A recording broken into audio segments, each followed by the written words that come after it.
con puerta de entrada local que actúan a nivel sistémico, transmitida por relaciones sexuales o contacto íntimo, ¿sí? No solamente es por relaciones sexuales, sino por contacto íntimo también. En el caso de los abusos, sin penetración sexual, ¿sí? Que van a traer como consecuencias para la paciente infertilidad,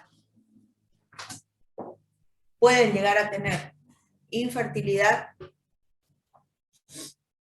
infecciones de importancia a nivel del aparato genital femenino, es decir, por encima del OCI. Que quede claro, chicos, la única ETS que actúa o se permanece o se contagia por debajo del OCI, ¿cuál es? Yo la había aclarado en la clase anterior.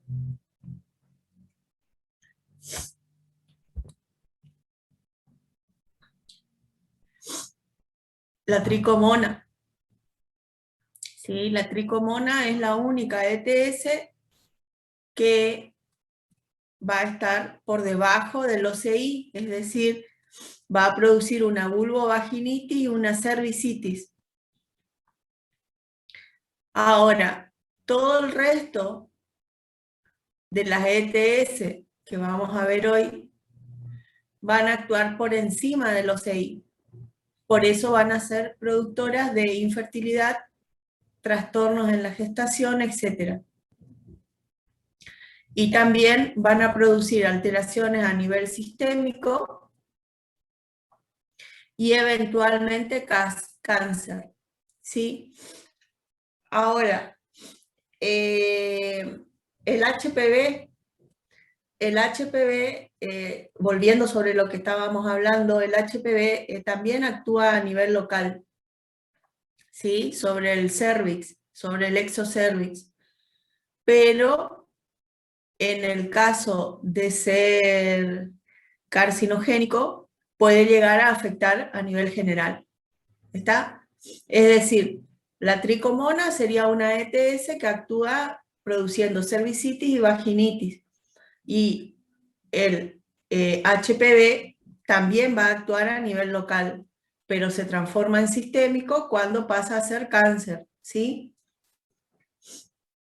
Ahora, gonococo y el resto de compañía van a actuar en el aparato genital por encima del OCI. Por eso tienen implicancia en el aparato reproductor de la paciente. Ahora, el HIV y la hepatitis B, ustedes saben bien que uno de las puertas de entrada es el aparato genital, pero su repercusión es general, a nivel sistémico. ¿Sí? Bueno, hecha esta aclaración nada más, porque si no después en el momento del examen se ponen un poquito nerviosos y dicen cualquier pavada.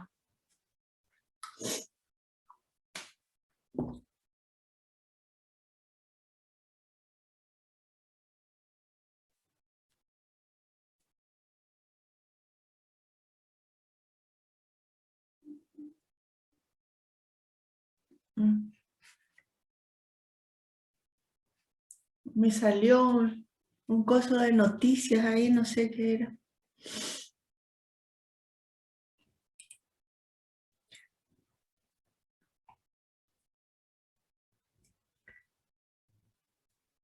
Ay, no sé, hay un cartel acá que dice obtenga su Office auténtico, no sé qué, solo él nomás, creo que nadie tiene. Ahí está. Ahí está. Bueno, si escuchan unos perros que ladran ahora, hagan oído sordo, por favor. Porque son mis perros que van a ladrar.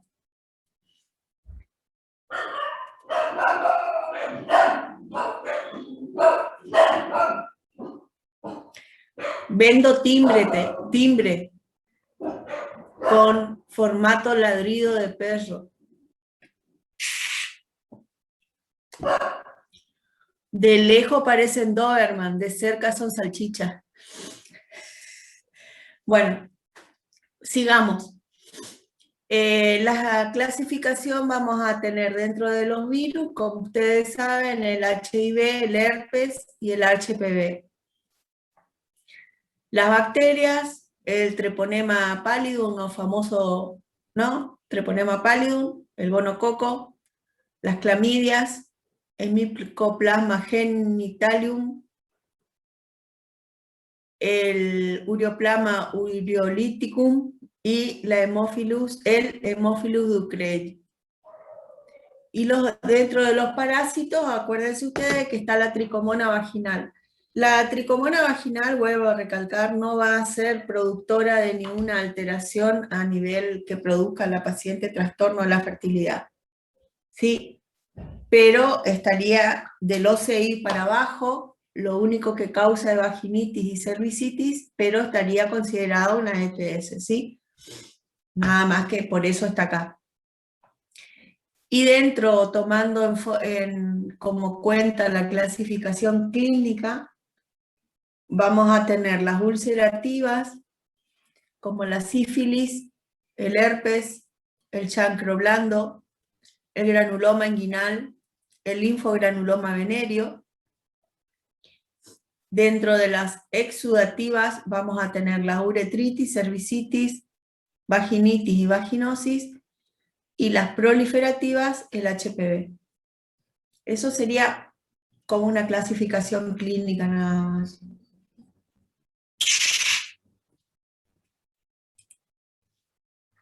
Bueno, comenzamos con la sífilis, vieja y conocida de todos. El periodo de incubación va de 10 a 90 días. Ustedes saben bien que el mayor periodo de incubación, el más frecuente, llega hasta los 21 días o un poquitito más. Va a producir un chancro duro, no doloroso, bordes sobrelevados, fondo limpio, que es autolimitado, es decir, va a ser solo uno y va a tener una duración, la aparición del chancro va a durar una determinada cantidad de días, con una adenopatía regional que es muy característica. La sífilis secundaria va a tener exantema, enantema, también va a tener los condilomas planos, ¿sí? Que son característicos de la sífilis, sobre todo en las personas con la inmunidad comprometida. Los condilomas planos son como unas placas blancas, nacaradas, planas, de gran tamaño, que se producen en el lugar de inoculación. La sífilis puede también producir la rociola sifilítica o la meningitis sifilítica, ¿sí? Hace un año aproximadamente, un poquito más de un año, se empezó a ver sífilis secundaria. Había mucho aumento de la sífilis antes de empezar la pandemia. Y la sífilis terciaria, que es mayor de 5 años, la sífilis secundaria también se presentaba a los 2 años después, ¿no es cierto? Lo más frecuente era a los 2 años, ¿no es cierto? Según, esperen que conecte mi coso que está sin batería.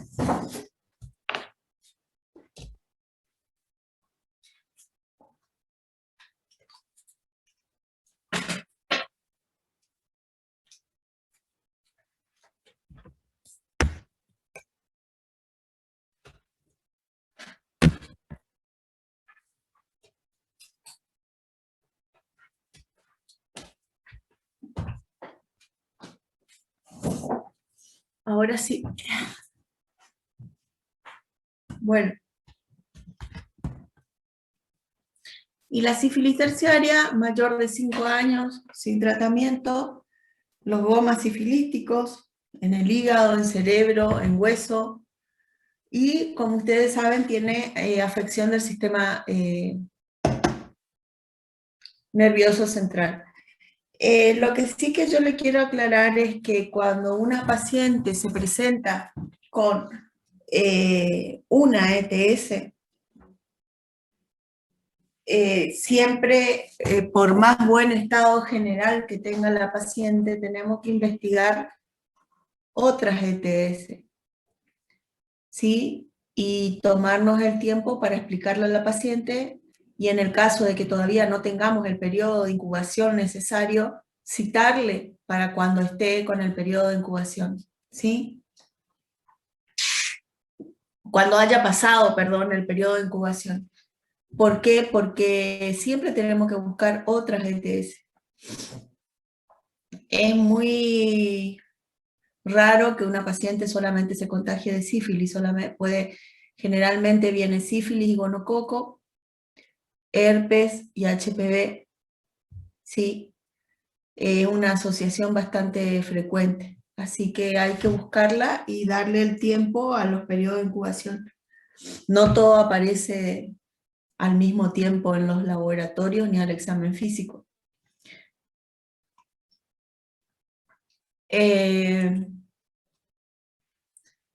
Acá está un cuadrito, no sé, saquen foto o algo, no sé, que yo le había hecho nada más para tener un cuadro comparativo con la sífilis primaria, secundaria, latente y terciaria, ¿sí? El tema es que tenemos que esperar 4 a 8 semanas posterior al contacto con un paciente activo para que la prueba se positivice, ¿sí? Y fíjense ustedes, la sífilis primaria, la prueba da positiva 8 a 15 días después de la aparición del chancro en un 78%. ¿Sí? La secundaria siempre es positiva, la latente también, y la terciaria puede ser positiva o negativa. ¿Mm? El tema de la FTAPS, es bastante... te sirve para saber si el paciente tuvo en contacto con sífilis, y después de ahí sirve para seguimiento, en el sentido de que más que nada vos te vas a tener que hacer la cuantitativa, que sería la BDRL. La cuantitativa te va a salir uno en 2, uno en 4, uno en 16 los títulos, y de acuerdo a eso vos vas a saber si es activa o no. Pero la FTAPS te sirve como una cicatriz serológica, digamos, si es positivo o es negativo. ¿Está? Y después,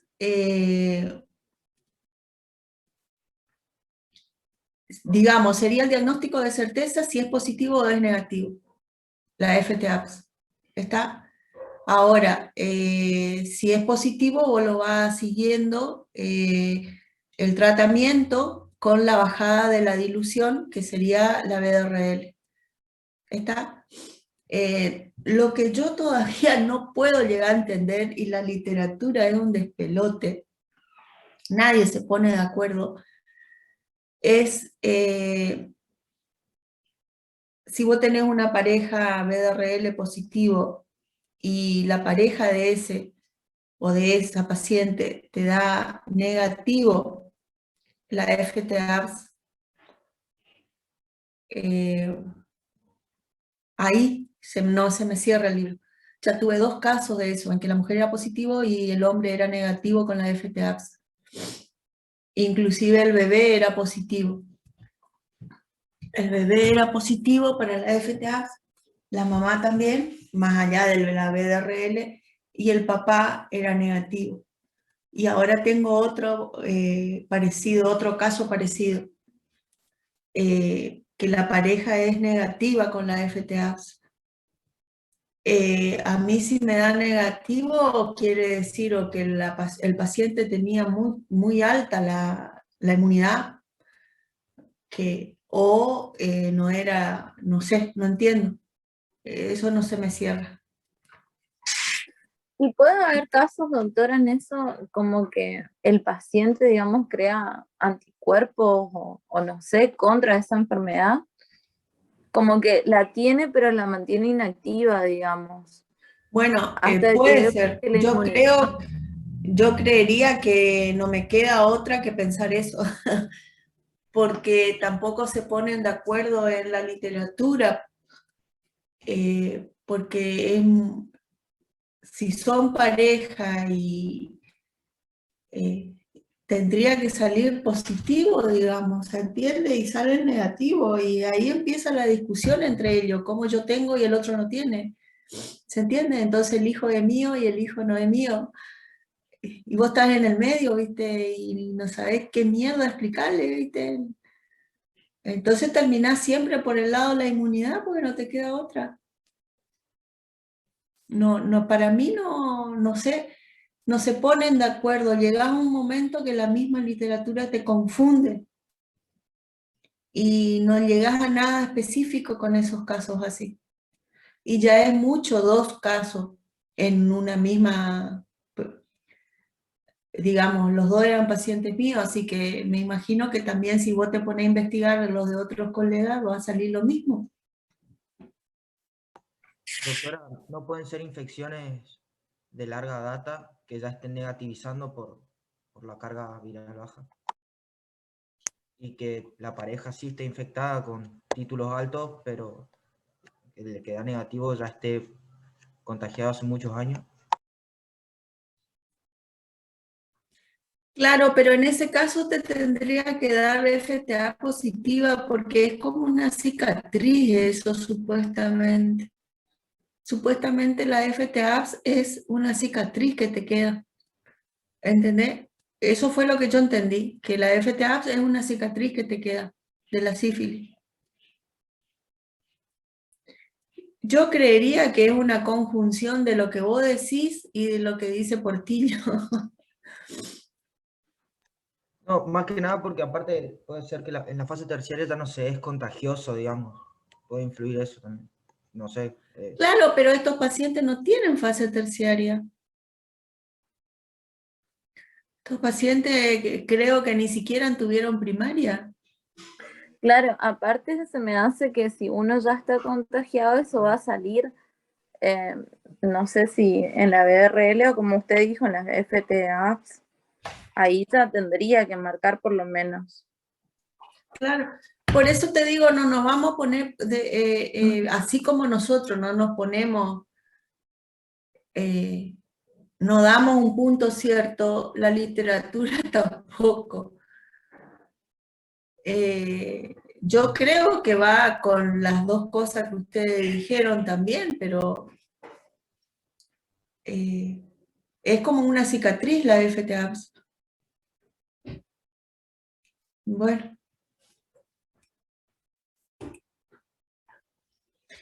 Después nada más para hacerle recordar que en la sífilis primaria, que es generalmente cuando la paciente viene a consultar o viene a consultar ya en una secundaria, pero con otras ETS. No va a venir por una secundaria a consultar al ginecólogo, sino va a venir por otras ETS. En el sitio de inoculación, ustedes saben bien que el chancro es único o múltiple, una pápula indolora que se erosiona e indurada, base lisa, bordes sobrelevados, firmes, aspecto limpio, indoloro y las adenopatías satélites. Generalmente la paciente consulta por las adenopatías cuando el chancro está dentro de la vagina.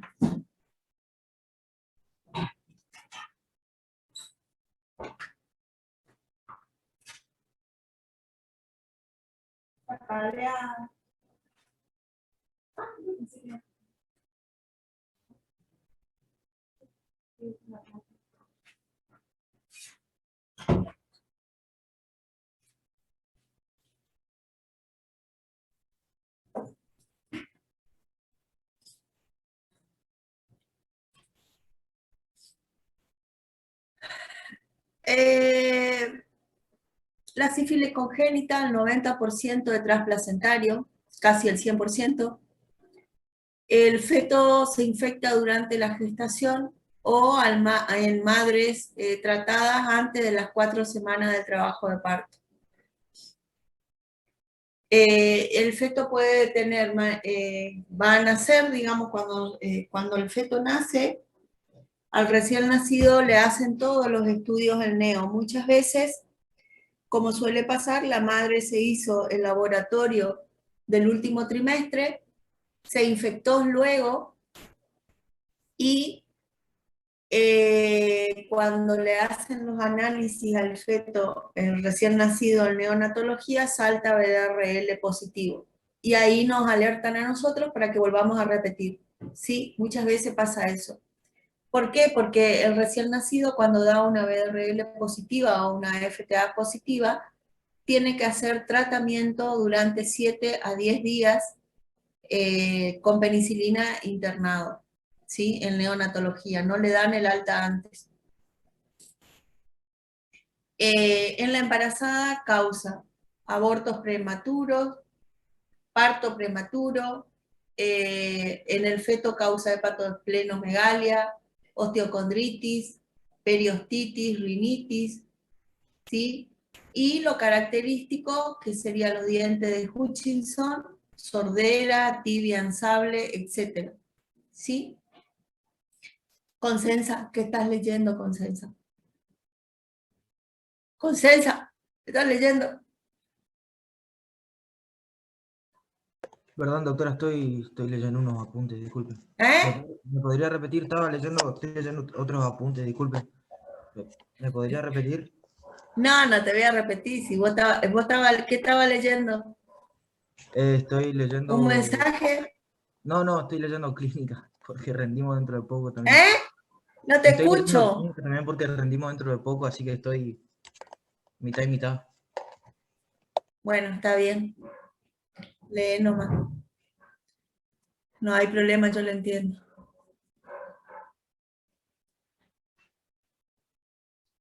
No hay problema. Yo sé que ustedes saben esto, así que... Disculpe, estaba... No, no hay problema. Yo porque vos te reíste nomás por eso. Ahí está. No hay problema. Ahora sí...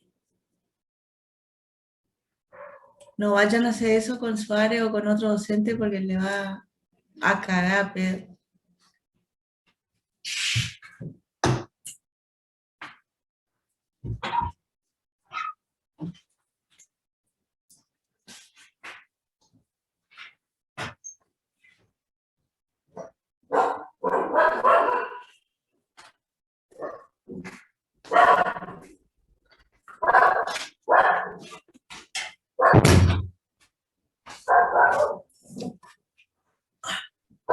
Bueno,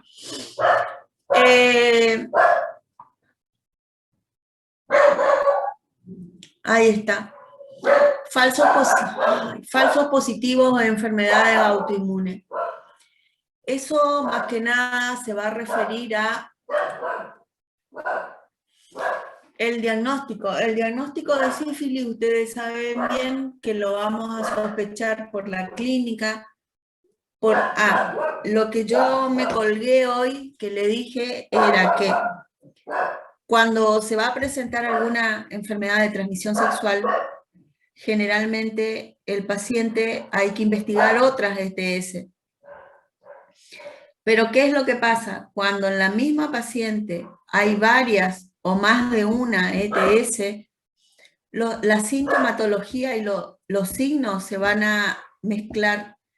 Entonces, ponele, vos tenés un chancro duro y va a tener un chancro blando al mismo tiempo y las características del chancro duro se van a alterar, ¿sí? Por el hospedaje de 2 o más ETS en el mismo paciente. ¿Está? ¡Eh! Entonces, ay, no se queda demasiado. le ladran a los perros en la calle como que si ellos le van a correr, ¿viste? Quilomberos que son. Y si le dejo adentro me mean todo, entonces, bueno. Entonces, generalmente nosotros vamos a estar hablando de ETS cuando tenemos una sola ETS que nos da la característica en limpio, por decirlo así. ¿Está? Pero donde se presenta más de una en el aparato genital, los síntomas y signos van a ser múltiples y nos va a desviar de la clínica de una. ¿Está? Entonces, siempre tienen que investigar o hacer el examen pensando en varias ETS. ¿Sí? Nunca van a estar solas. Y al estar con otras, los síntomas y la clínica de esa una, que puede ser el chancro duro, no va a ser tan característica.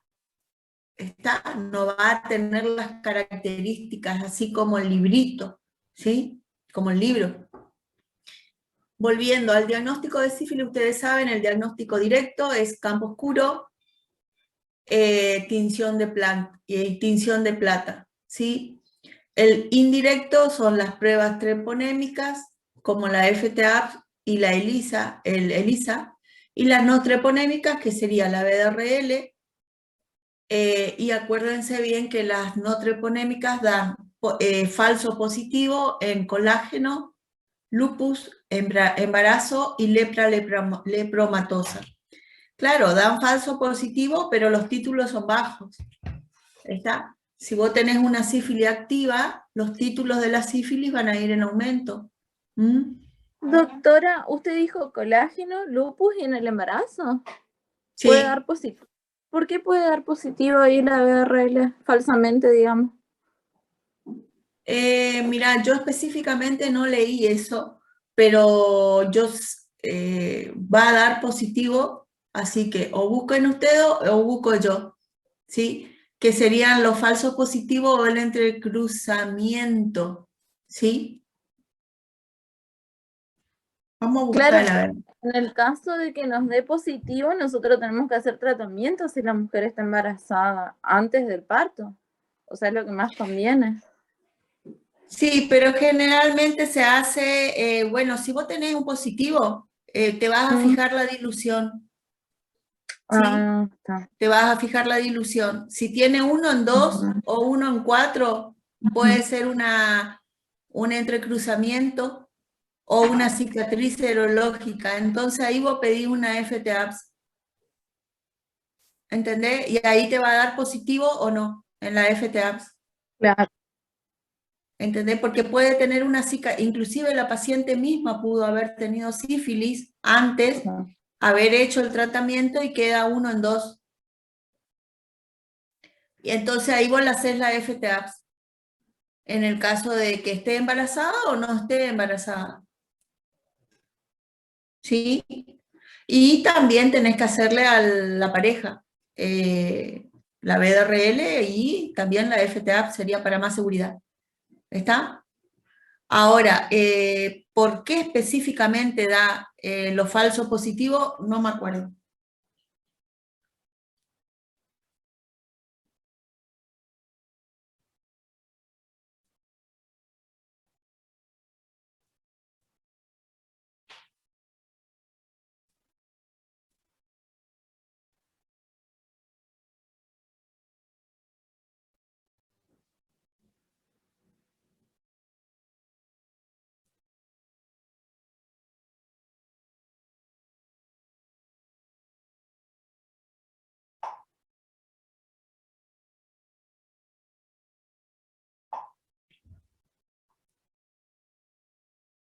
¿Buscaron o no?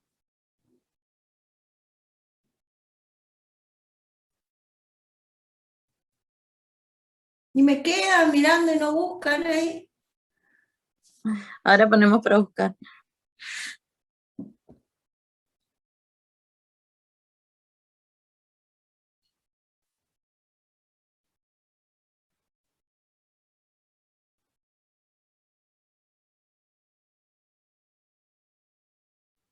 Yo encontré que las pruebas treponémicas tienen reacción cruzada con otras espiroquetas y con enfermedades y el embarazo. Eso dicen el Farreras.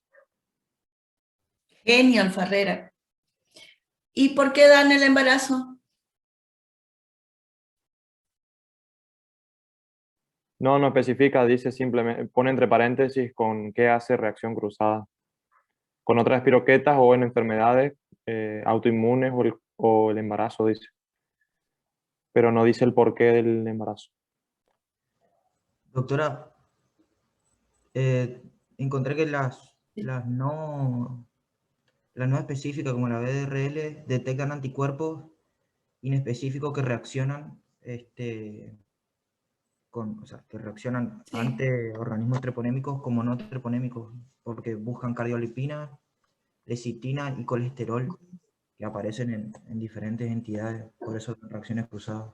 Sí, Yo busqué, doctora, y dice que puede ser porque hay enfermedades concomitantes, o sea, ya sea otra virosis o una infección bacteriana o parasitaria que hace una reacción cruzada.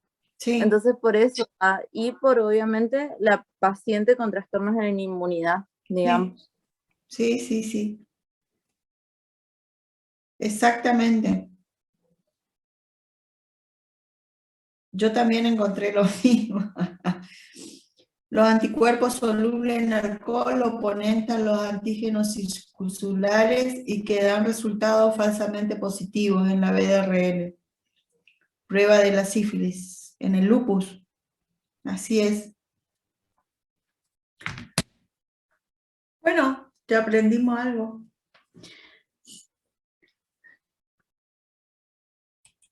En los inespecíficos sería en el BDRL, ¿eh? Las no treponémicas. Por eso, cuando tenemos un positivo 1 en 2 de una no treponémica, tenemos que hacer la FTAPS. ¿Sí? Y ahí va a surgir la confusión. Si vos tuviste sífilis, te curaste, ¿te va a quedar la FTA positiva o no? Siempre y cuando quedan anticuerpos circulantes, supongo que sí, no sé qué vida. Y bueno, te va a dar la FTA positiva. Yo creo que sí. Y bueno, y ahí vos te vas a poner a dilucidar, ¿será o no será si te da la FTA positiva? Y bueno, pero ahí usted dijo que si era 1 en 2, 1 en 4, hago. Tiene que darme títulos bajos para decir que es un... Claro. Ahí tendríamos que investigar a los 20, 30 días si esos títulos suben o no.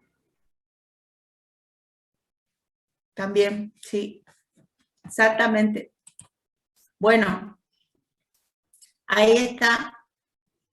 Falso positivo y enfermedades autoinmunes. BDRL, floculación cual y cuantitativa, es una floculación cual y cuantitativa, inespecífica, de alta sensibilidad y poca especificidad.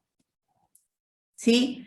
¿Y cómo evaluamos la respuesta al tratamiento? La FTAPS, IgG, IgM antimembrana, que es específica, positiva, de por vida y cualitativa. Ahí está. Ahí está la diferencia. ¿Vieron? Que era lo que estábamos diciendo hoy. Lo mejor es que nosotros llegamos a esa conclusión sin haber leído eso.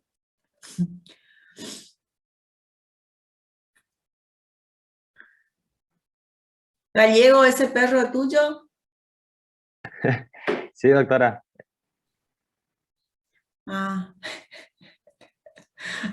es rompe pelota que son.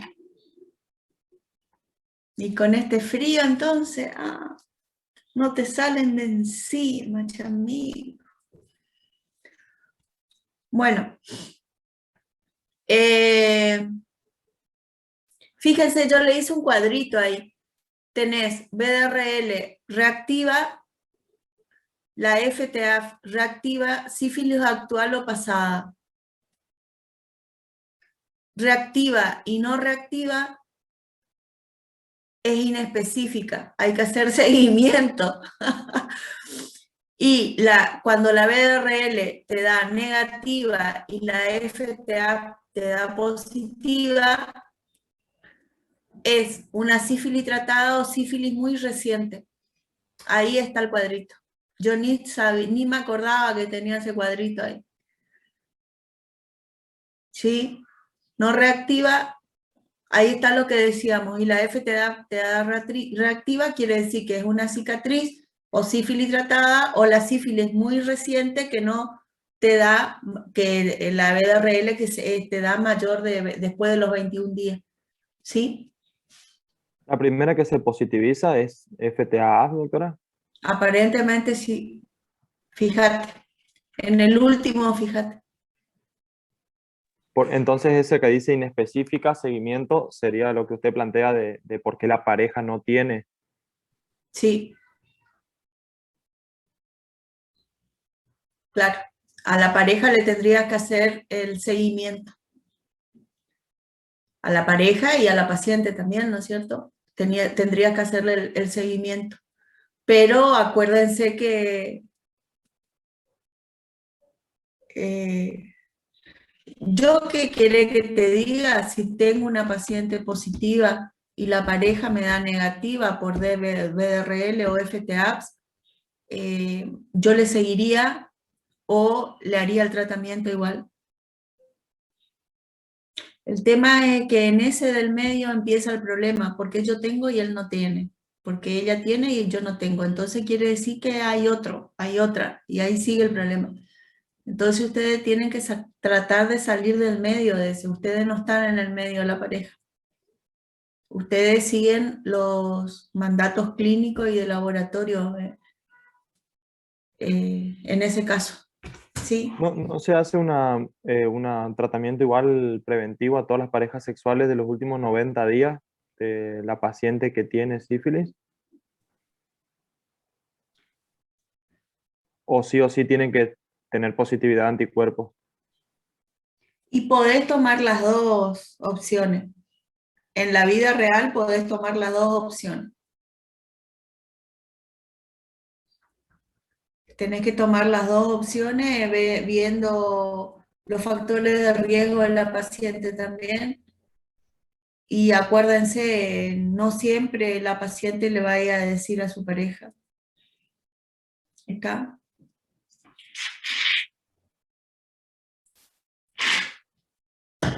O se va a negar a hacerse el tratamiento o el laboratorio alegando de que no fue, que no tiene nada que ver por afuera, digamos. Entonces es bastante complicado esto.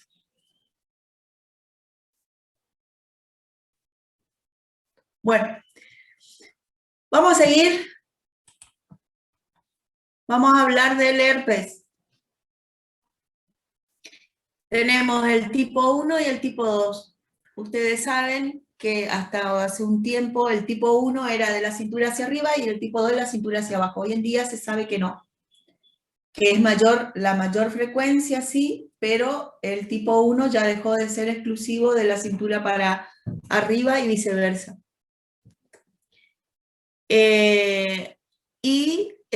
Los herpes van a aparecer o van a manifestarse por el contacto mucoso entre las parejas. Puede ser sintomática o asintomática. El periodo de latencia es variable. Ustedes saben bien que el herpes va a depender mucho de la inmunidad de cada uno. La recurrencia puede ser sintomática o asintomática. Tiene mucho riesgo de transmisión al neonato, sobre todo si es por parto vaginal. Hay mayor riesgo, como es un virus, hay mayor riesgo de transmisión de HIV y es una infección que es más frecuente en pacientes graves o inmunodeprimidos. Perdón, es más grave en inmunodeprimidos, ¿sí? sobre todo los que tienen HIV. El herpes oftálmico, yo vi una vez un herpes oftálmico. Por favor, el paciente tenía HIV. Por favor. Le deforma la cara.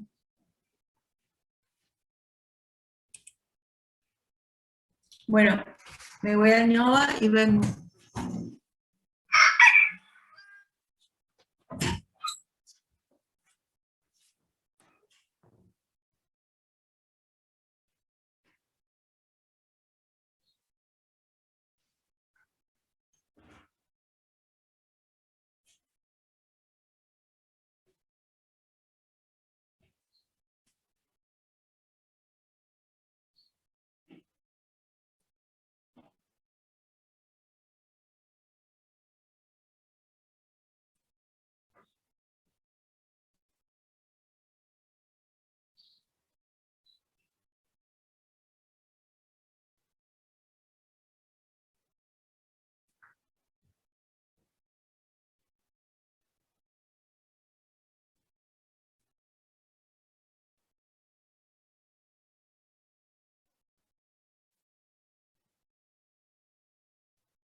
Volví.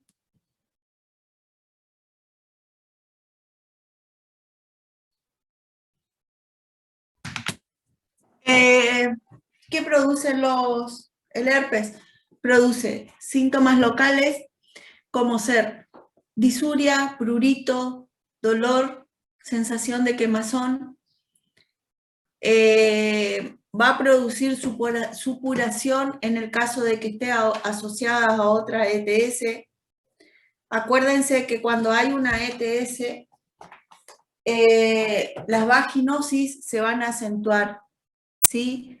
Va a haber flujo, ya sea por cándida o por Gardnerella, porque va a haber un desequilibrio vaginal, ¿sí? Entonces va a estar asociado a fuertes síntomas de la vaginosis, ¿sí? Además, van a tener síntomas, en el caso del herpes, síntomas asociados al sistema urinario, ¿sí? Al aparato urogenital. La triada sería vesículas, úlceras y dolor. ¿Está? Son pequeñas vesículas que se agrupan entre sí, que progresan y se ulceran. Las úlceras van a ser pequeñas como la cabeza de un alfiler, redondeadas, el interior va a ser amarillento y alrededor van a tener un halo colorado o rojo. Cuando son en genitales internos, es decir, en vagina, no producen síntomas, solamente van a producir síntomas cuando son externos. Generalmente se asocian con HPV, ¿sí? Y el tratamiento, además de hacer un tratamiento, van a producir las adenopatías dolorosas también. Además de realizar el tratamiento para el herpes, van a tener que analizar otro tipo de transmisión de otras enfermedades, ¿sí? El tratamiento específico para esta lo vamos a hacer con aciclovir, 200 miligramos, 5 veces al día, o, que sería más fácil, 400 miligramos 3 veces al día, por 10 días. Y también podemos agregarle el tópico, pero ustedes saben que el tópico, en el caso de los virus, su permanencia va a depender, es autolimitada, en el sentido de que los síntomas van a desaparecer cuando la inmunidad empieza a mejorar, que son de 7 a 14 días. El tratamiento lo vamos a realizar la cantidad de días en el cual desaparezcan los síntomas, ¿sí?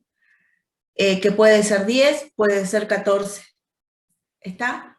Y acuérdense que va a ser lenta la remisión, con tratamiento igual, ¿sí? Y acá hay una compañera que vamos a tener que hacerle el hisopado porque está con estornudos. ¿Está? Vamos a mandarle a alguien que le haga el hisopado porque está estornudando. Y el alternativo sería el valciclovir, que sería 1 gramo 2 veces por día, ¿sí? Nada más que acá la paciente puede estar con fiebre, muy dolorida, y tendríamos que darle algún analgésico o antipirético, ¿sí? El gonococo. Acuérdense bien que el herpes se asocia a la inmunidad baja de los pacientes, no a la inmunodeficiencia solamente, sino a la inmunidad baja, que puede ser por algún otro motivo, y que suele autolimitarse, pero queda acantonado en los ganglios de la zona, ¿sí? Y es muy frecuente que se asocien otras enfermedades exudativas con el herpes y el HPV. La gonorrea, pasamos a la gonorrea, vieja, querida y conocida gonorrea, que aún todavía sigue respondiendo a los antibióticos, por suerte no hace resistencia. Es un diplococo gram negativo, anaerobio estricto y puede ser intra o extracelular. ¿Sí?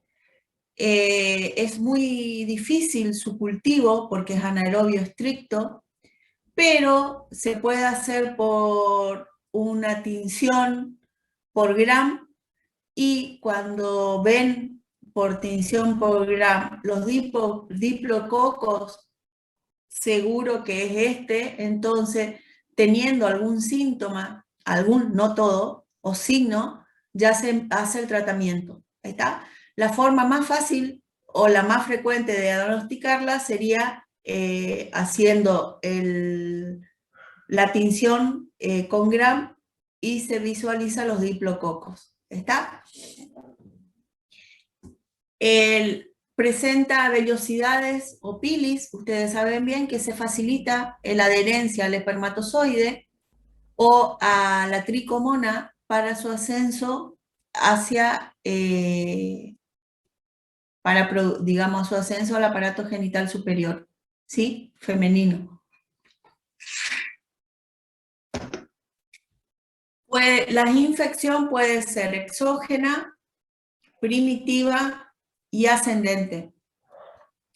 ¿Por qué exógena? Porque generalmente es por transmisión sexual. Primitiva porque empieza en el aparato genital, y ascendente porque no va a producir síntomas en vagina ni en cuello. No va a producir síntomas en vagina ni en cuello, sino que recién, generalmente el gonococo va a producir sintomatología a nivel de trompas.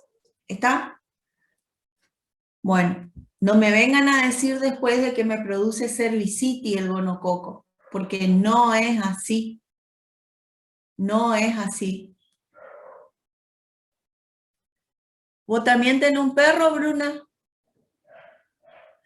Pero se parece al perro del otro, ¿vos no estás con él ahí? No vi el perro de A ver, Baja. mostrame el tuyo. Ah, qué hermoso, parece de... A ver, mostrame de nuevo. Parece de revista.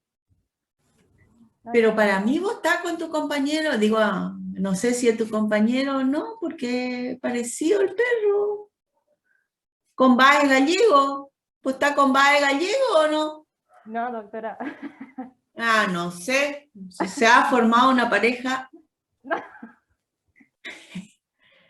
Sí, porque es parecido al perro de Bae Gallego. A ver, mostra el tuyo vos. No, se lo llevó mi mamá recién, porque es de mi mamá, no es mía una perrita. Bueno, está bien, vamos a decir que sí. Bueno, los míos están todos abajo de la frazada. Ladraron 2 segundos en el frente y se fueron a meter abajo de la frazada de nuevo los pelos. Ay, ay, ay.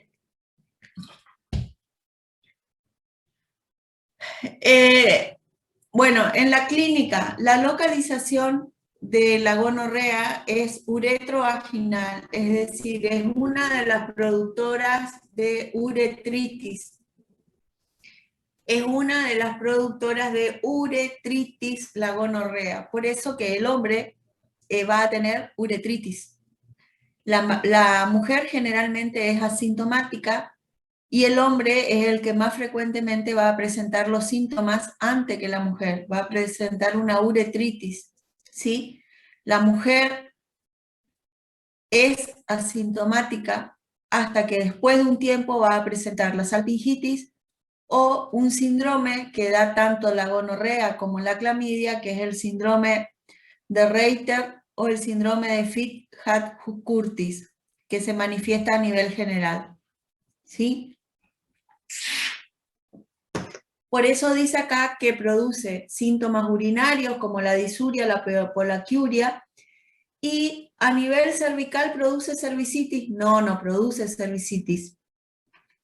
Nada más que ustedes al hacer la especuloscopía van a observar una salida de pus o de flujo pulsátil por el OCE. ¿Sí? ¿Por qué pulsátil? Porque va a salir una descarga purulenta, va a parar un segundo y va a volver a salir, ¿sí? Como esa descarga, y es así, está descrita como una descarga purulenta, el color es amarillo o amarillento, sin olor, espeso, duro, y que al salir por el OCE va a conservar la forma del OCE, va a salir como una pasta del cepillo una pasta de dientes, ¿sí? Aunque hoy la pasta de dientes ni dura ya no es. Antes era mejor calidad, ahora ya ni dura, ya no es la pasta de dientes. Así que, y es así, yo solamente una vez vi así, en una nena de, no me acuerdo si tenía 6 o 8 años, pero como no le podía hacer las espéculo, yo esa salida vi por el introito vaginal, es decir, por la entrada a la vagina. ¿Está? Doctora, ¿Eh? 6 años con gonorrea era congénita. No sé. ¿Qué otra causa vos podés pensar ahí? Y abuso. Por eso mi pregunta. Ya está hecha tu respuesta. Doctora, ¿esa secreción vendría de trompas que sale por el No, OCE? generalmente suele salir por una endometritis, ¿sí? Una endometritis suele salir. Cuando ya va a trompa, ya produce, ya es a otro nivel, ya produce otros síntomas, ¿sí? Es decir, Eh, en el cuello no, pero a partir de endometrio sí afecta. Endometrio, sí, trompas puede afectar hasta arriba después ya. sí, sí, Bien, sí, gracias. sí.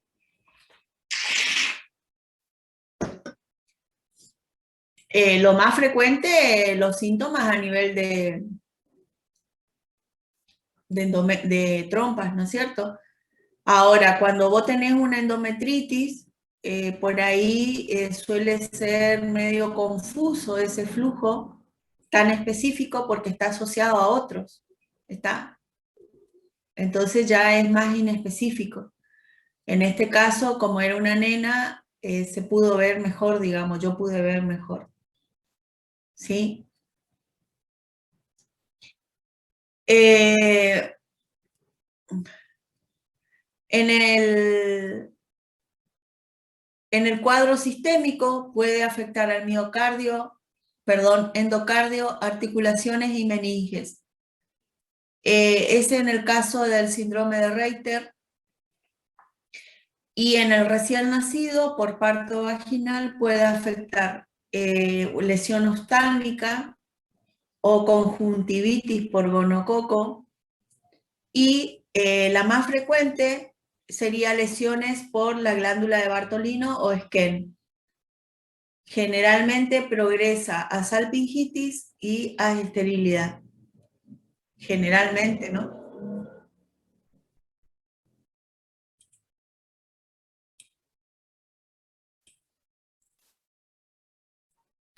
Es asintomática, mayormente es una enfermedad asintomática, casi en un 60 a un 70%, ¿sí? Y en los hombres nada más que es asintomática hasta un 10, un 15%. En las mujeres generalmente es asintomática. Las otras localizaciones que pueden ser son glándula de Bartolino-Esquel, que ya le había dicho, epidídimo, recto, conjuntivas de ojos, articulaciones en el caso del síndrome de Reiter, endocardio en el caso del síndrome de Reiter, artículas, ya le dije, EPI, es una gran productora de EPI, es la causa principal de esterilidad en las pacientes, junto con la clamidia, y va a producir una perihepatitis o síndrome de Fitz-Hugh-Curtis y síndrome de Reiter. El de Fitz-Hugh-Curtis es una perihepatitis que ustedes tienen que tarea buscar la sintomatología, y el síndrome de Reiter también tiene características en el adulto, no en los niños, sino en el adulto, es producido por el gonococo y por las clamidias. También tienen que buscar cómo se va a producir o qué sintomatología da. Piel, y también en el neonato puede dar sepsis, ¿sí?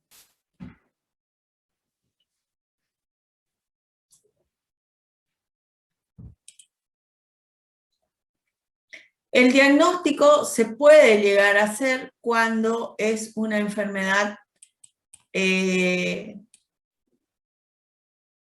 activa por muestras de exudado uretral o exudado cervical, es decir, acuérdense que no causa una cervicitis, sino que va a causar una secreción pulsátil de flujo que tiene sus características por OCE,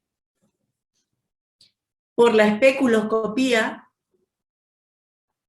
por hisopado faríngeo, conjuntival, rectal y hemocultivo en el caso de que sospechemos la infección a otro nivel, por la punción de fondo de saco de Douglas o de abscesos en el caso de que la paciente los tenga, punción articular hepática o de lesiones cutáneas en el caso de que lo tenga, tinción con Gram, cultivo y pruebas bioquímicas o moleculares. ¿Está? Como ya le dije, podemos hacer cultivo de toda esa zona o tinción de Gram, de acuerdo a la sintomatología de la paciente.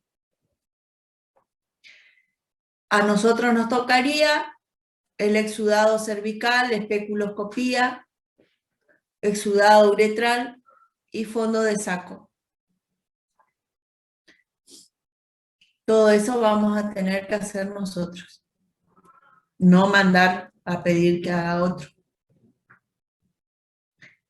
El tratamiento, cuando se presenta solita el gonococo, lo vamos a hacer con la ciprofloxacina, una sola dosis vía oral de 500 miligramos, o la norfloxacina, 800 miligramos, una sola dosis vía oral, y mi preferida es la ceftriaxona intramuscular, una sola dosis, 125 miligramos. Ahora bien, las ampollas de ceftriaxona o vienen de 500 o vienen de 1 gramo. Yo creo que están viniendo de 1 gramo nada más. Así que acá podemos dar la mitad a la paciente y la mitad a la pareja. Mal no le va a venir 500, ¿sí? Pero más que nada es para poder fraccionarlo bien, ¿sí?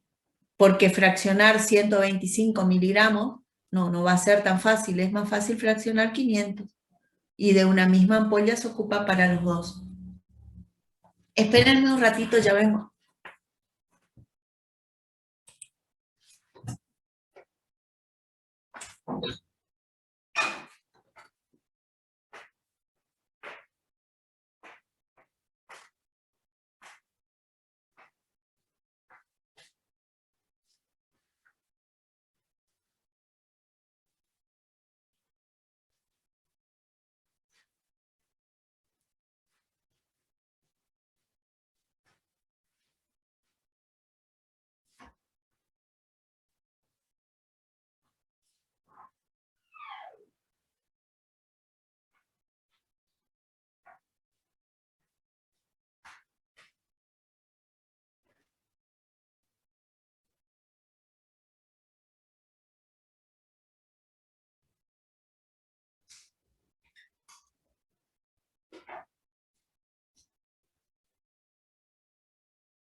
Ay, loca de hambre.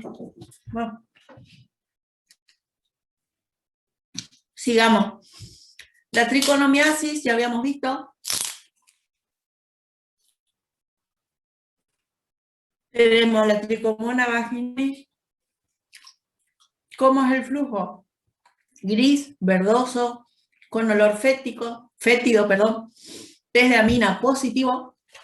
Y a la especuloscopía vamos a observar el puntillado rojo en cuello, ¿sí? Produce síntomas urinarios también. Y el diagnóstico lo vamos a hacer por el examen ginecológico, el diagnóstico en fresco, que vamos a observar la tricomona con una gota de solución fisiológica arriba de un frotis del flujo, moviéndose, y el cultivo. Y el tratamiento, que ya también habíamos visto, sería metronidazol 2 gramos como única vez, o 500 miligramos 2 veces por día por 7 a 10 días, ¿sí? Y si falla el tratamiento, si la paciente soporta gástricamente y hepáticamente, porque produce muchos síntomas, reacciones adversas, 2 gramos por día por 7 días. La clamidia generalmente es un germen intracelular, así como el gonococo, en un 50% de los casos es asintomática. A nivel genital, la clamidia, ¿dónde buscamos clamidia? En canal endocervical. Cuando hacemos el cultivo, tenemos que pedirle al laboratorio cultivo de canal endocervical o test de clamidia. Si nosotros no le pedimos así, ella no le va a hacer de canal endocervical. Le va a hacer solo de fondo de saco. ¿Está? Entonces, test para clamidia o cultivo de toma de muestra de canal endocervical. También va a causar el síndrome de Reiter o Fitchett-Curtis. Generalmente es asintomática, no es productora de flujo, es muy inespecífica, suele presentarse junto con el gonococo y alteraciones, únicamente va a presentar síntomas ya cuando va a producir EPI. O el síndrome de Reiter o Fitchett-Curtis. Va a producir alteraciones como EPI, uretritis, amenaza de aborto, amenaza de parto prematuro y coriomionitis.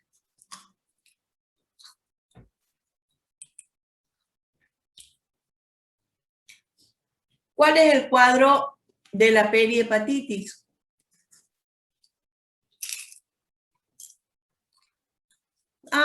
Acá está la perihepatitis que yo le dije que tenían que buscar a ustedes. Sería, perihepatitis es un cuadro de la respuesta inmune secundario a la salpingitis clamidial, que sería síndrome de Fitchett-Curtis. Dolor brusco en hipocondrio derecho que se intensifica con los movimientos. Puede simular una colecistitis. El diagnóstico se hace por cultivo celular y serología. Las manifestaciones reumatológicas son artritis. ¿Y qué dice ahí? No es entesitis, sería artritis y, bueno, no sé lo que dice ahí. Tendinitis, debe ser. No, no es tendinitis, no sé lo que es. Bueno, artritis. Está mal escrito. Cutáneas, queratodérmica, una queratodermia blenorrágica puede llegar a producir. Balanitis, vulvitis, onicodistrofia. Mucosas, puede llegar a producir máculas eritematosas o pápulas, o placas y erosiones. Urogenital, uretritis, cervicitis o prostatitis. Oftalmológicas, conjuntivitis, uveitis y queratitis. Y las viscerales, alteraciones cardíacas, renales, gastrointestinales y por último las neurológicas. ¿Sí? Este sería el síndrome de Fitzgerald-Curtis. En toda esa zona abarcaría tanto la clamidia como el gonococo.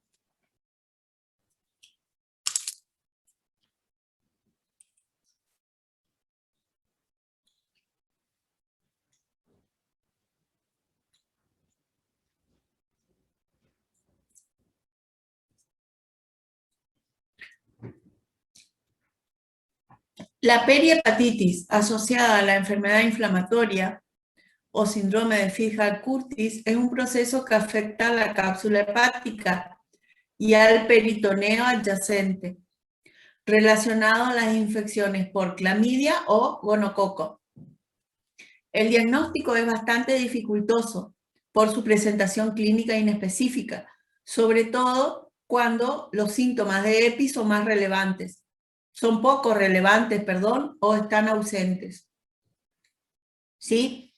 ¿Cuál sería el tratamiento específico para la clamidia? Acitromicina, 1 gramo vía oral única dosis, o doxiciclina, 100 miligramos 2 veces por día por 7 días. Doctora, en el caso de que presente, por ejemplo, la perihepatitis o síndrome de Curtis, ¿qué se da? ¿Se da lo mismo? ¿Se da citro o doxi? Claro, ¿O algo además más? acá va a depender ya, va a ser una alteración sistémica. En el caso de que tenga una perihepatitis o algún otro síntoma, ya va a ser una alteración sistémica. En ese caso, habría que evaluar los órganos que estaban afectados y de acuerdo a eso el tratamiento. Pero acá ya no se va a hacer el tratamiento como única dosis. Yo lo que estoy hablando acá en el tratamiento más que nada sería a nivel genital únicamente. ¿Está? Como presentación pura, como que está Claro, ella sola en el aparato como genital. si fuera solo eso, sin la complicación. Claro. Ujú. Ahora, si yo tengo una EPI, el tratamiento de la EPI siempre es polimicrobiano. ¿Está? Pero si yo hago el diagnóstico de solo la gonorrea, solo la clamidia, le hago el tratamiento como dice acá, por ejemplo. Ahora, si yo ya tengo una EPI, ya es polimicrobiano. Y si yo tengo una perihepatitis o el síndrome, ya lo voy a tratar como se lo va a tratar a causa sistémica.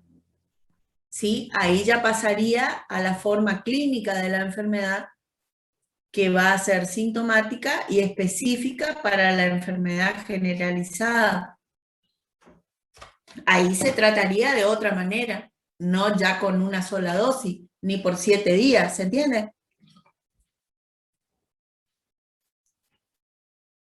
Y las alternativas podrían ser la acitromicina o la ofloxacina. La que se usaba o se usa también puede ser la levofloxacina. ¿Sí?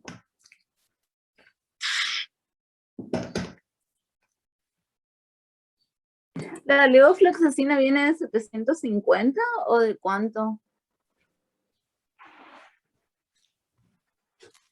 Yo hace mucho no uso la levofloxacina. ¿Eh? No, esta era para agregarle porque la agregué, pero está bien. Yo uso viene de 500 y de 750. La de 750 es mejor, porque con la de 750 le podés dar 1 por día. ¿Sí?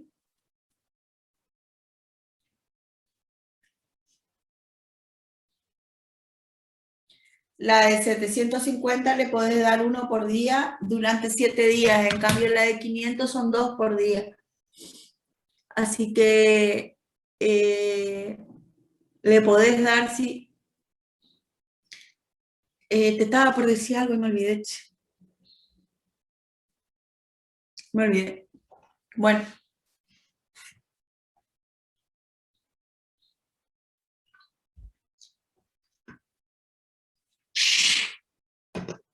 No me acuerdo qué era. Bueno, ya está, no me voy a acordar. Por ahí sale.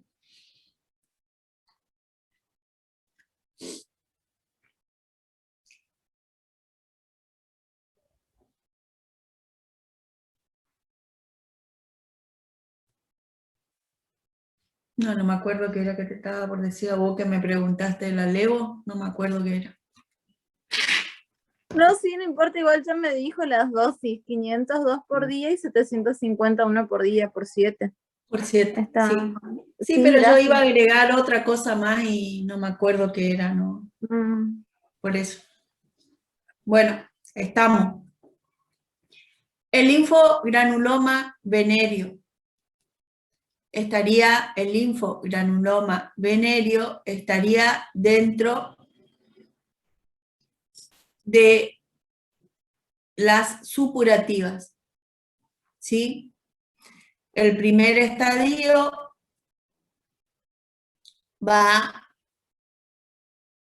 el linfogranuloma venéreo es producido por la clamidia también, ¿sí? El primer estadio tiene un periodo de incubación de hasta 12 días. A veces suele ser inespecífico. Ese es el caso que a nosotros nos confunde. El tema es cuando aparecen todas las ETS o más de 2 en la misma paciente al mismo tiempo. Esa es un embolleré. Tenés que agarrar sí en la farmacia y meterle. Y sí, ¿entendés? Porque vos no sabés, y si es posible, tenerle vigilada a esa paciente, porque lo más probable es que no haga el tratamiento. Que no tenga, que no haga las múltiples parejas, que no le dé importancia, o muchas veces no tiene accesibilidad. Entonces lo principal acá es tratar de solucionarle con la asistente social o alguien, o con el agente sanitario. Aunque ahora todos están ocupados en las campañas de vacunación y en la campaña de bueno, políticas también, así que... Bueno, el segundo estadio, esperen nomás, hay unos, dentro de un mes se van a alargar vacunación libre para todo y todas. ¿Sí? Van a alargar la vacunación libre. Lucas, ¿te vacunaste? No, todavía, doctora, no tengo ni edad ni criterio. Así que estoy esperando. Sí, yo también por la edad no me vacuné. Bueno, el segundo estadio de 2 a 6 meses puede producir una linfadenitis inguinal supurada en el hombre. Puede ser distal y proximal a la arcada de pupar, ¿sí? ¿Y cuál es la arcada de pupar?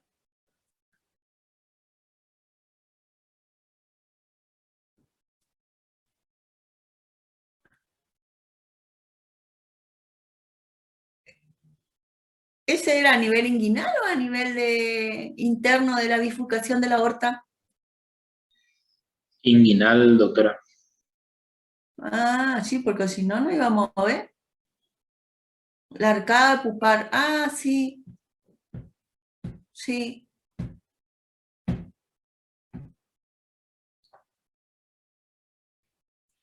Bueno, puede haber una linfadenitis inguinal supurativa, ¿sí? Es decir, ganglios supurados, que supuran. Por eso es una enfermedad supurativa. Y el tercer estadio, que lleva meses o años, va a tener secuelas cicatrizales, como ser proctitis, abscesos perineales, fístulas, estenosis rectal y elefantiasis genital. Por eso el linfogranuloma venéreo también afecta perirectal, ¿sí? O rectal.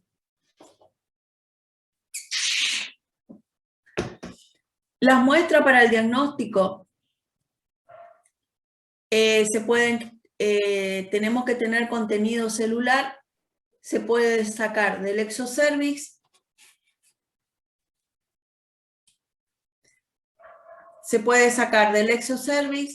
un cepillado o hisopado del canal endocervical, lo mismo de la uretra masculina, conjuntival, de orina, pero la orina solamente para detección de ácidos nucleicos, y de trompas o enfermedad pélvica inflamatoria, ya sea por laparoscopía, ¿sí? O en el caso de que la paciente todavía no, pero pueden mandar la aspiración cuando hacen el tratamiento del absceso tubárico, pueden enviar también por aspiración a cultivo, ¿sí?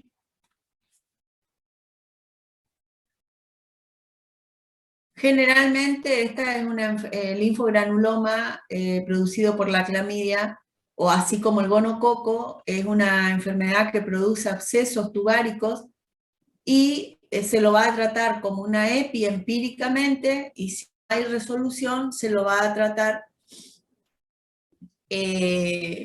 quirúrgicamente, ¿sí?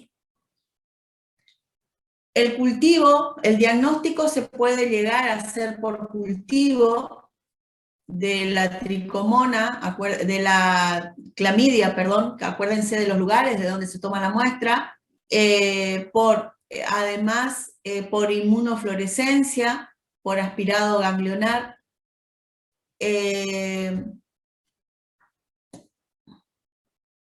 hibridización o detección de antígenos también, ¿sí? Inmunofluorescencia, ELISA, cultivo.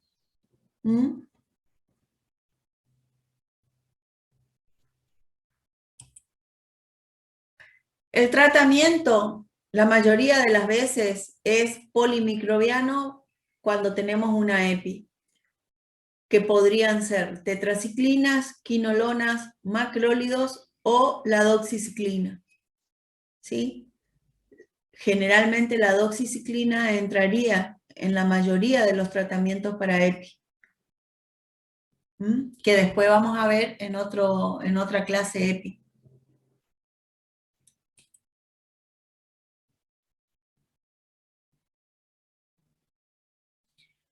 El HPV, ustedes saben bien que dentro del HPV vamos a tener más de 90 tipos de HPV, ¿sí? Tenemos los cutáneos y los mucosos. Dentro de los cutáneos hay más de 60 genotipos, y dentro de los mucosos hay más o aproximadamente 40 de los genotipos. Vamos a tener los de bajo riesgo y los de alto riesgo para neoplasia. Y acuérdense que el tipo de cáncer que está relacionado con el HPV, vamos a tener el cervical, fíjense el porcentaje que está asociado al cáncer, el vulvovaginal, el vaginal, el peniano, el anal y el orofaringio. Fíjense ustedes que el cervical y el anal lleva casi el 100% de los cánceres producidos a ese nivel. Y después le sigue el vaginal. Las formas clínicas, ustedes saben que tenemos el latente, que es aquel que no se ve, el que no se diagnostica, pero podemos hacer por ADN viral positivo por PCR. El subclínico es aquel que no se ve a simple vista, no se ve, y sí, no se ve a simple vista, y únicamente se va a observar por colposcopía, por citología o anatomía patológica. Y el clínico es aquel que se ve, es decir, el que se va a ver sin el uso de colposcopía y sin el uso de anatomía patológica. Claro está que siempre tenemos que confirmar el diagnóstico con la biopsia, ¿no es cierto?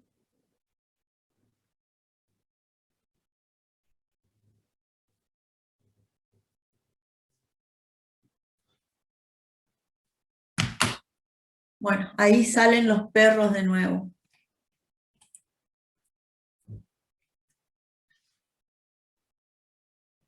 El SIL, nada más que es para hacerles recordar, es una lesión intraepitelial escamosa de bajo grado o de alto grado. Doctora, ¿Eh? yo quiero saber cómo el tema de porque ahora se pueden hacer la prueba de HPV para ver si es el 18, si es el más carcinogénico y eso. ¿Cómo se hace ahora eso? Es un kit que trae, que tiene un cepillo. Claro, pero ¿en qué pacientes buscamos? ¿En qué pacientes? Y generalmente se hace a todas, ¿sí?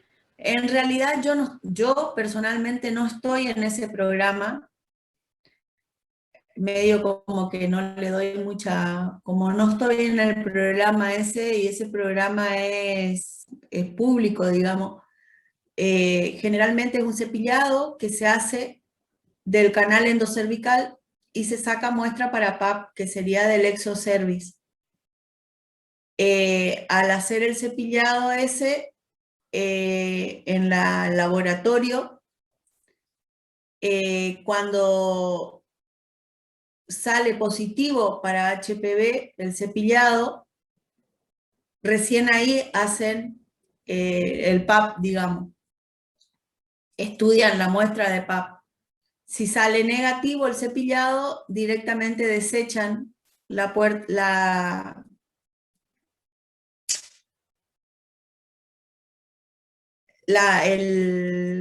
porta que tiene el PAP, ¿sí?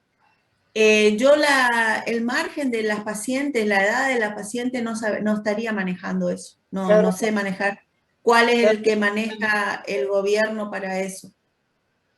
Muy bien, no, yo entendí, mi pregunta puntual era si se hace cribado hay una población específica nomás, pero ya me respondió una primera pregunta.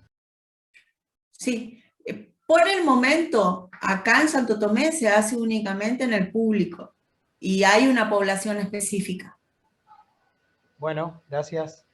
Hay una población específica que yo no te sabría decir. ¿Sí? Y en el privado, acá en Santo Tomé, no se hace. En otros lugares podría hacerse.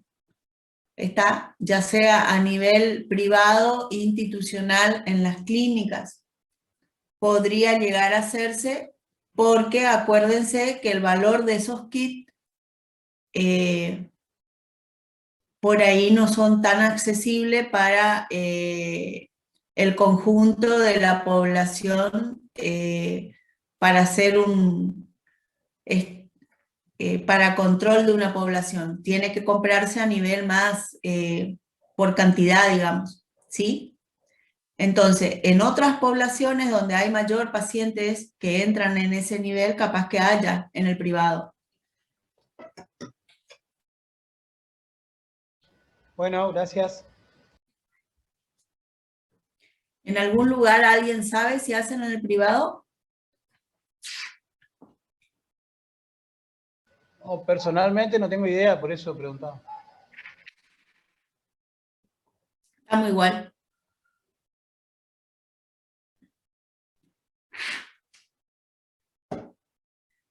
Ahora, si vos tenés una paciente de riesgo, y bueno, si está dentro de la población, mandale al público que se haga. Nadie le va a decir que no. ¿Está? ¿Se entiende? Claro. Sí, como método diagnóstico, digamos, para evaluar la evolución. Y claro. Sí, en ese caso se justifica, ¿no?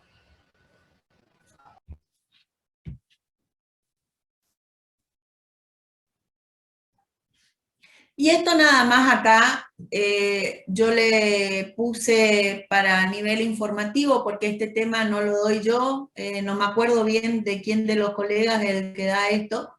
Y fíjense ustedes,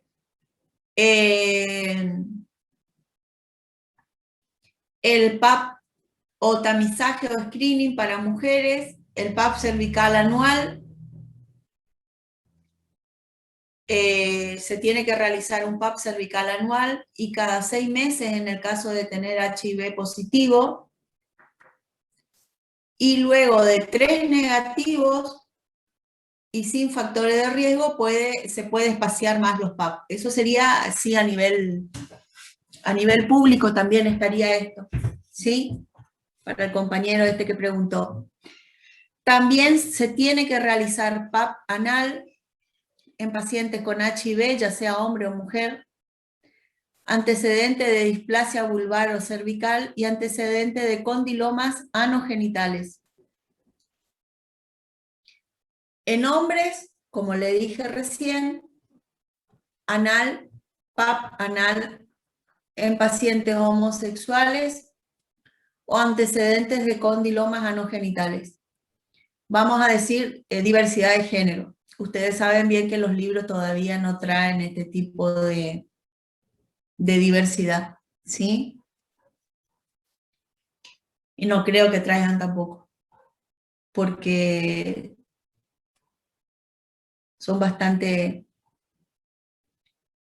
son menos, ¿cómo le quiero decir? Son más conservadores, ¿sí? Y la prevención o profilaxis primaria estaría sobre las acciones del comportamiento sexual, uso de preservativo y la vacuna. Y la profilaxis secundaria sería diagnóstico y tratamiento de la enfermedad, screening, ya sea con PAP, colpo, detección de HPV por captura híbrida o PCR. ¿Sí? Nada más que acá yo le nombré nada más los SIN y los SIL, pero eso lo dan en otra clase. Lo que sí que quiero que ustedes se fijen, el tema de tamizaje o screening. Sobre todo en pacientes, hablando de nuestra materia, que las parejas tienen cáncer de pene. O anal también. La vacuna puede ser bivalente o cuadrivalente, y la otra es la que es 9-valente. Que generalmente todos son por los gérmenes, los virus oncogénicos.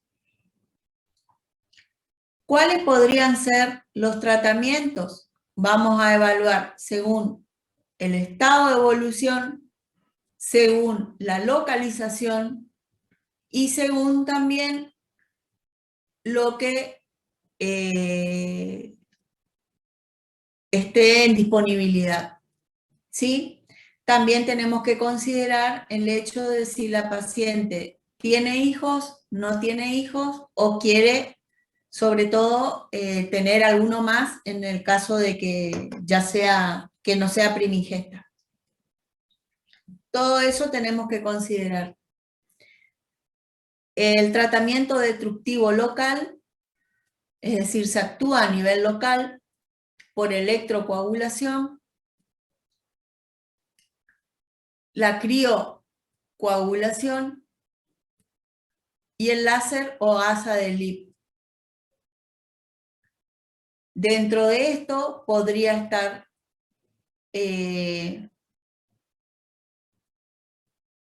la conización, ¿sí? El asa de Lipp estaría dentro de la conización.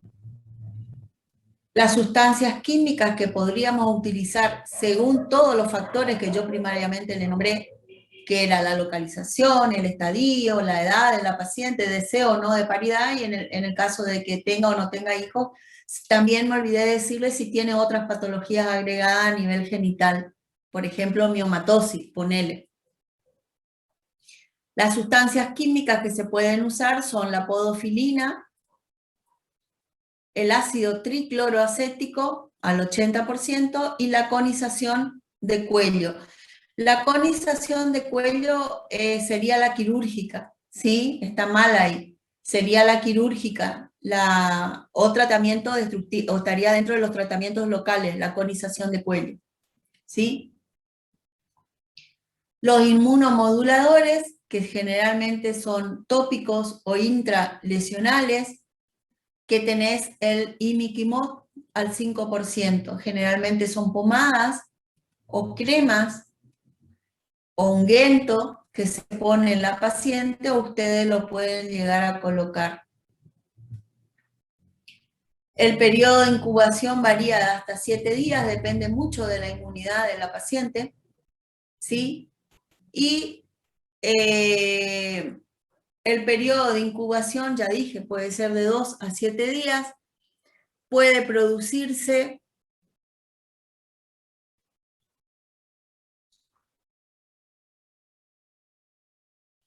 esperen un poquito, que acá está mal, acá está mezclado con otra patología y que no es este, ¿sí?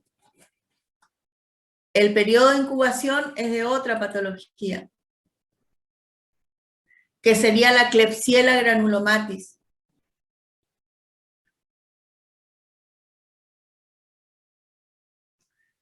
Que el periodo de incubación sería de 1 a 2 semanas, son lesiones agudas o crónicas que producen úlceras indoloras, progresivas en piel.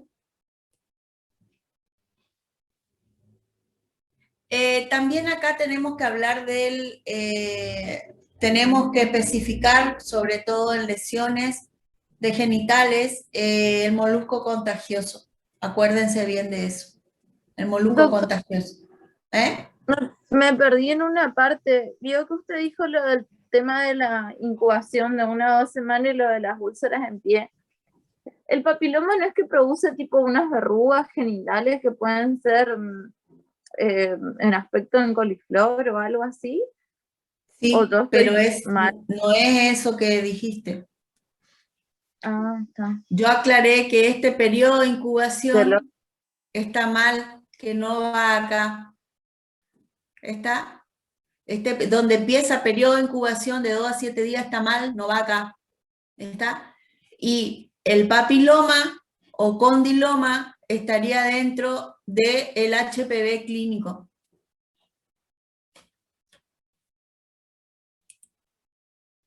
¿Sí? Del HPV clínico estaría el condiloma o el papiloma.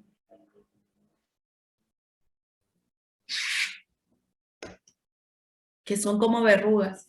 Son verrugas. ¿Te ubicaste ahora, nena?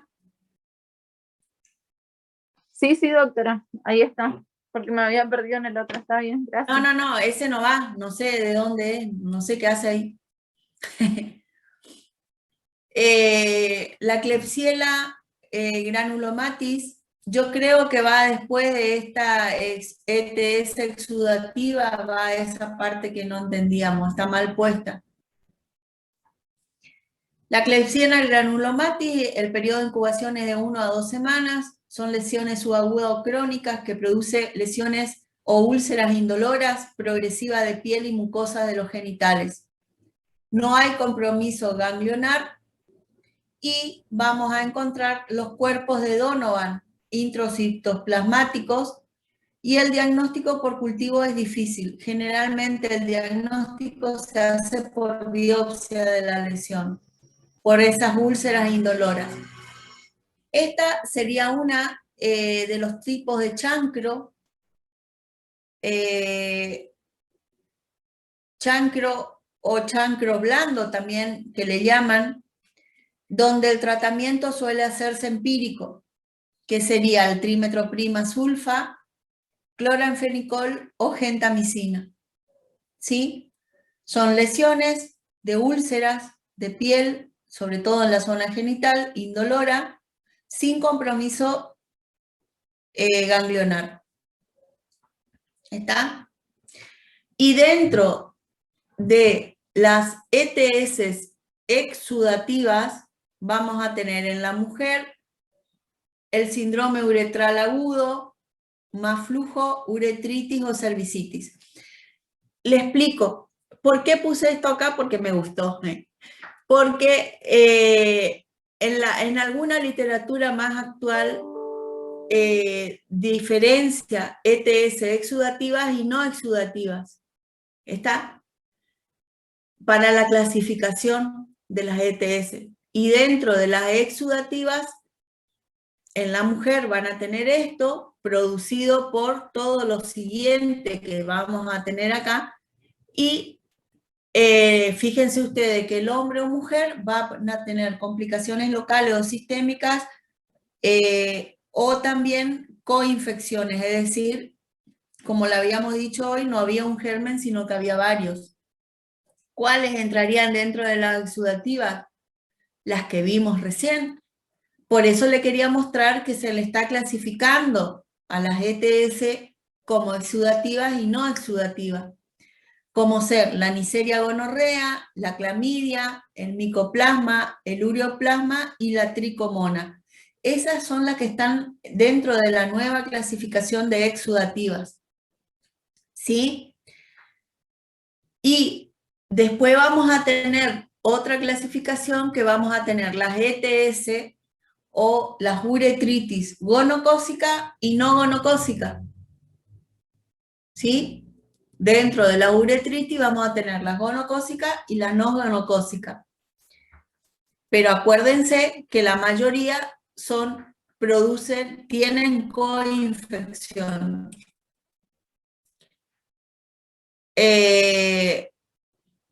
Fíjense, es una úlcera única o múltiple que produce exudado. El diagnóstico se produce por el exudado de la úlcera o punción del ganglio, cultivo, y el tratamiento va a ser de acuerdo al diagnóstico, muchas veces empírico, ¿sí? Por eso, con esto, ¿qué es lo que le quiero decir? Con